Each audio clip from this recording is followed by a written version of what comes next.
America is the greatest place on earth. We have, without hyperbole, the greatest fighting force in the history of the world. This preoccupation with being number one strikes me, ladies and gentlemen, as I say, as a sign of weakness, not of strength, as a sign of insecurity, not of security.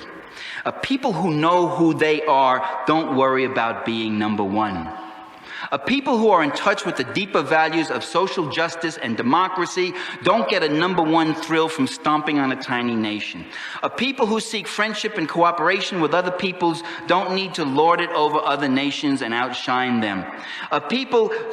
Such a people don't have to find reassurances in themselves by looking at or imagining the deficiencies of others. And they don't feel threatened by the accomplishments and strengths of other people. Now, seeing the hypocrisy and evil that's done under the name of patriotism, there were many on the left, especially during the Vietnam era, who began attacking the symbols of patriotism, who began attacking the symbols of our country. They put blame on everything on an entity called America, and they even spelt America with 3 Ks. They burned American flags, thereby convincing millions of our compatriots that they were traitors, or nuts in any case. They blamed America for what was being done in its name by a coterie of imperialists and militarists and capitalists. And these imperialists and militarists and capitalists, in turn, legitimated their own crimes by wrapping themselves around this same flag. They were a lot smarter. While we in the New Left were burning flags, I never burned a flag, but I mean, you know, our guys were burning flags, they were wrapping themselves around in the flag. And they could conveniently brand then all opposition to their policies as attacks against America. Not criticism of Nixon, not attacks of Nixon's policies, but attacks against America. It was giving them then a remarkable psychological advantage. It became very easy for ruling class representatives like Richard Nixon in that day, and today people like Gene Kirkpatrick and Ronald Reagan, to brand the protesters as part of that, quote, hate America crowd. I think perhaps the anarchist tendencies in the New Left added fuel to this super patriotic bonfire. Anarchists see the state as the enemy, rather than the particular policies and particular class interests of particular states. In a sense, I would argue, I don't want to push this too much, but that they're a mirror image of the super patriots. They elevate the state to a disembodied entity, one that's supremely evil. The super patriot elevates it to an entity that's supremely virtuous. That has an end, is an end of itself and a moral existence of its own.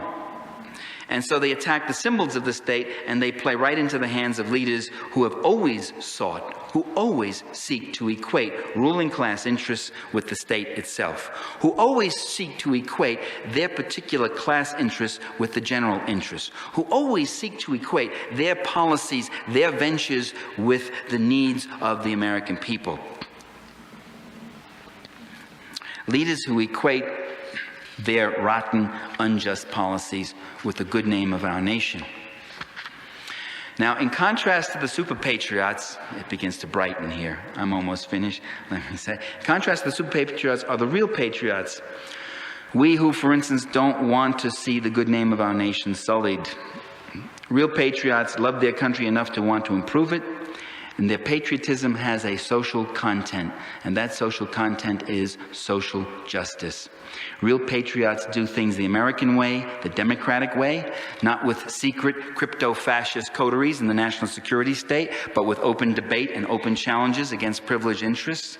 Real patriots know that democracy is not just the ability to hold elections, but to serve and fulfill the basic needs and interests of the demos, the people.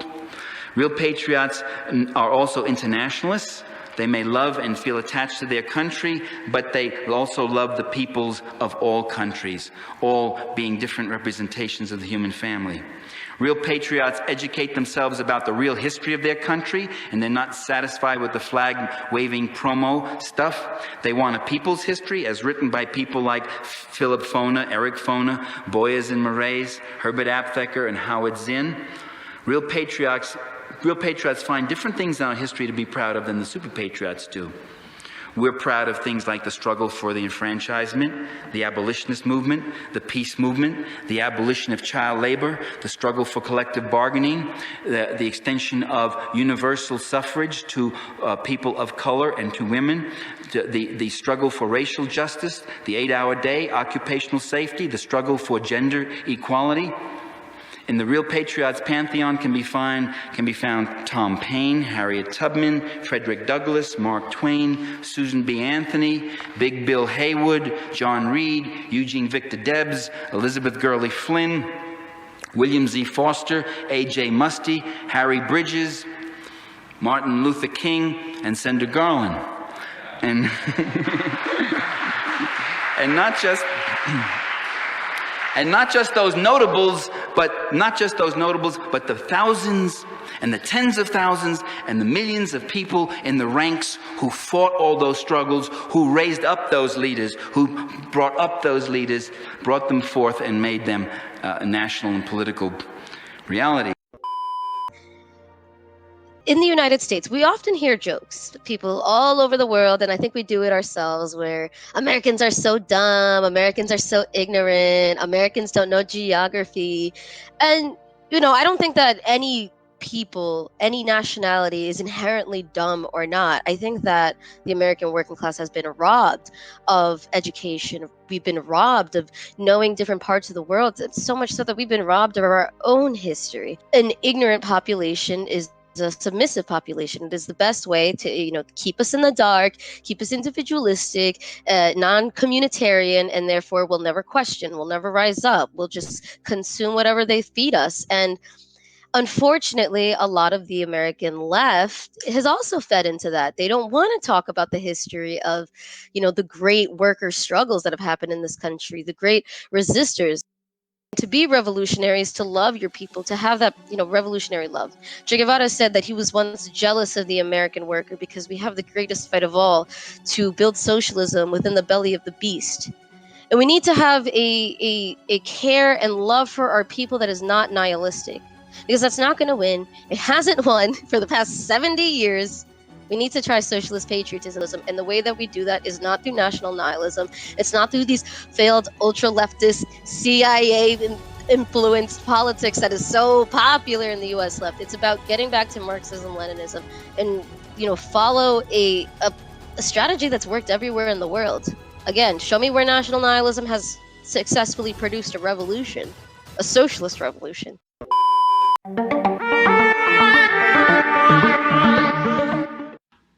Tip number 7, be patriotic. Socialism will make life better for the overwhelming majority of the people living in the United States. Socialism is not about trying to make the lives of people in the United States worse. It's about making it better. If we had an economy where the means of production, the centers of economic power were planned rationally, we could raise living standards across the United States. We could create universal employment.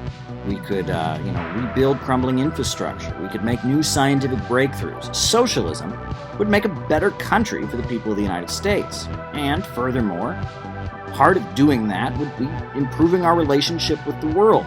Right now, the United States functions with its military all across the planet, doing the dirty work of big multinational corporations and bankers.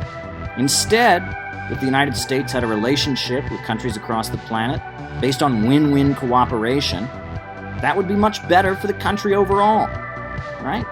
Socialism would improve the lives of the overwhelming majority of the people in the United States. Now, for Rockefeller and Carnegie and DuPont, for the billionaire banker elite, those who own the giant oil monopolies, sure, that may not make their lives better. They would no longer be ruling the country.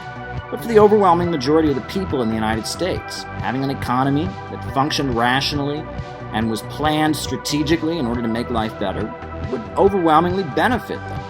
And there's nothing wrong with being patriotic. Nationalism is different than patriotism. Nationalism is chauvinistic. It is loyalty to one's own nation at the expense of others.